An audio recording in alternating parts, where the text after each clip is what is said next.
Record 9. Liturgy. Iambus, the cast iron hand.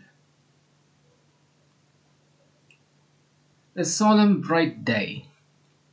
On such days one forgets one's weaknesses, inexactitudes, illnesses, and everything is crystalline and imperturbable like our new glass. The plaza of the cube. 66 imposing concentric circles. Stands. 66 rows of quiet, serene faces. Eyes reflecting the shining of the sky, or perhaps it is the shining of the United States. Red like blood all the flowers, the lips of the women. Like soft garlands, the faces of the children in the first rows. Nearest the place of action. Profound, austere, Gothic silence. To judge by the descriptions that reach us from the ancients, they felt somewhat like this during their church services. But they served their nonsensical, unknown God.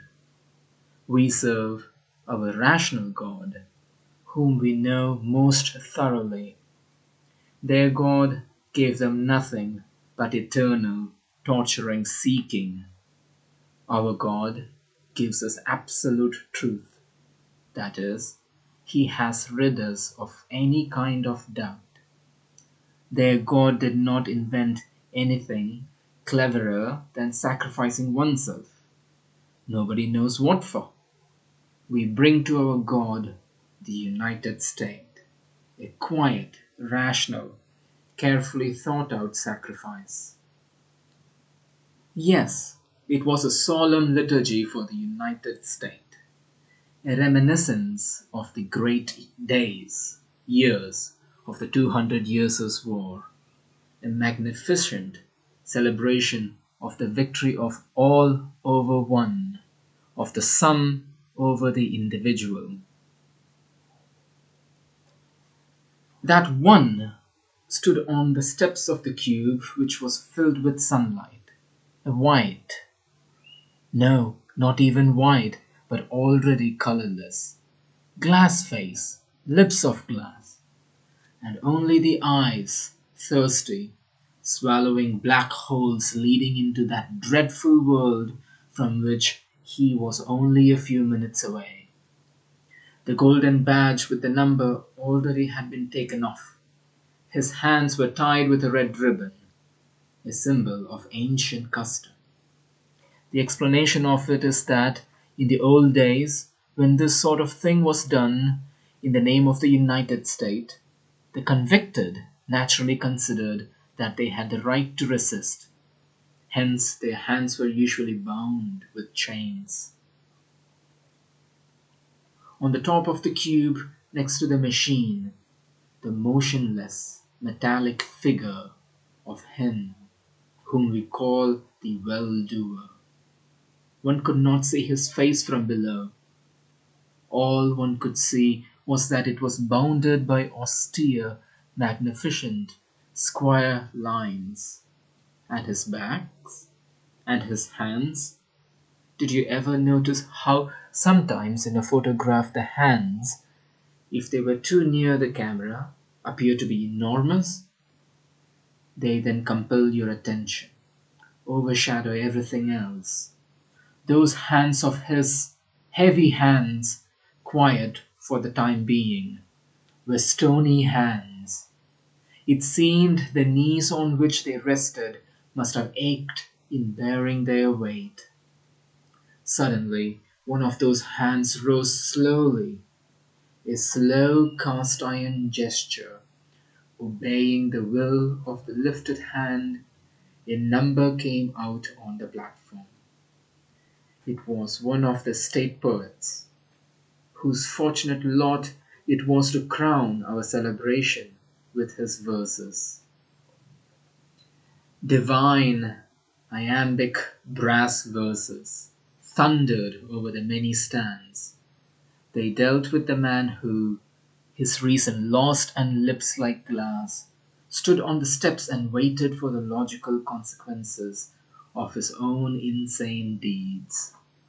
Ablaze, buildings were swaying in those iambic lines, and sprinkling upward their liquefied golden substance.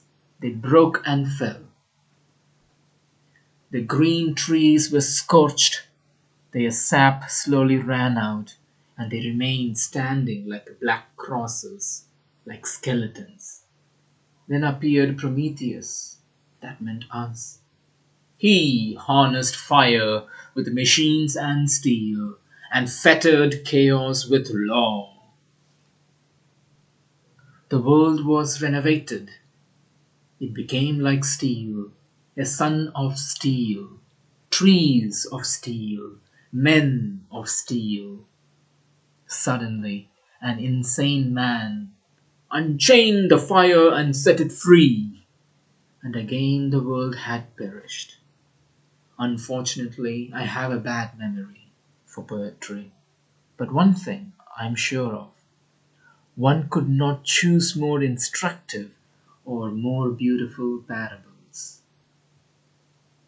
Another slow, heavy gesture of the cast iron hand, and another poet appeared on the steps of the cube. I stood up. Impossible! But thick Negro lips. It was he. Why didn't he tell me that he was to be invested with such high? His lips trembled. They were grey. Oh, I certainly understood.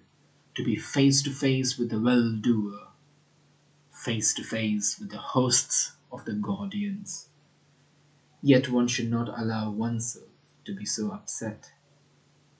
Swift, sharp verses like an axe.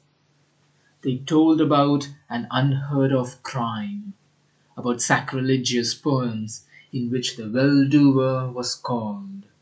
But no, I do not dare to repeat. R13 was pale when he finished, and looking at no one. I did not expect such bashfulness of him. He descended and sat down. For an infinitesimal fraction of a second, I saw right beside him somebody's face, a sharp black triangle, and instantly I lost it. My eyes, thousands of eyes, were directed upward towards the machine.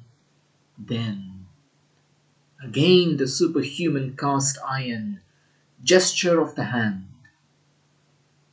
Swayed by an unknown wind, the criminal moved one step, one more, then the last step of his life. His face was turned to the sky, his head thrown back. He was on his last. Heavy, stony like fate, the well-doer went around the machine, put his enormous hand on the lever.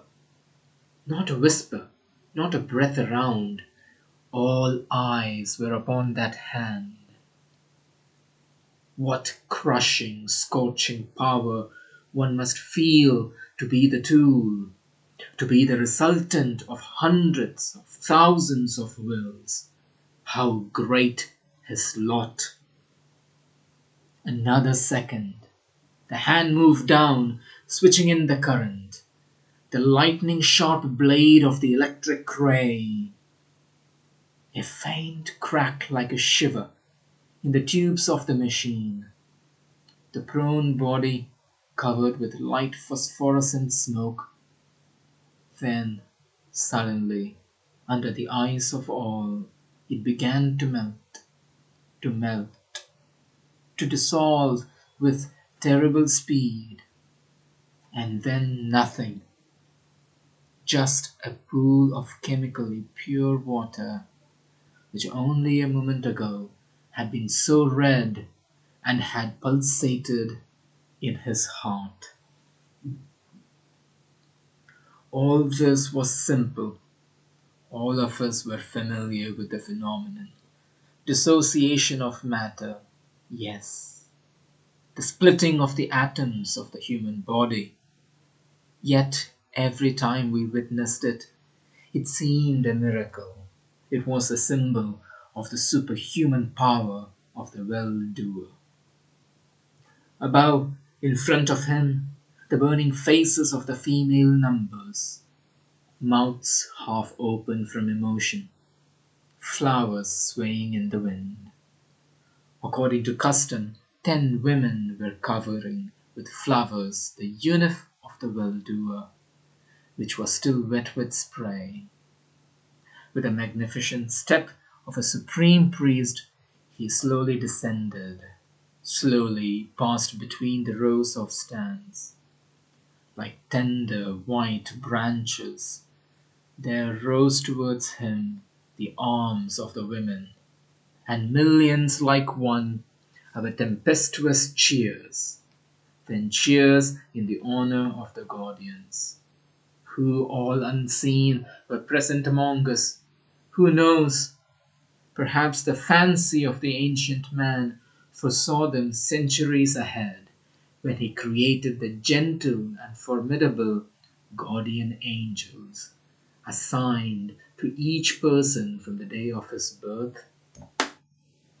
Yes, there was in our celebration something of the ancient religions, something purifying like a storm. You, whose lot it may be to read this, are you familiar with such emotions? I'm sorry for you if you're not.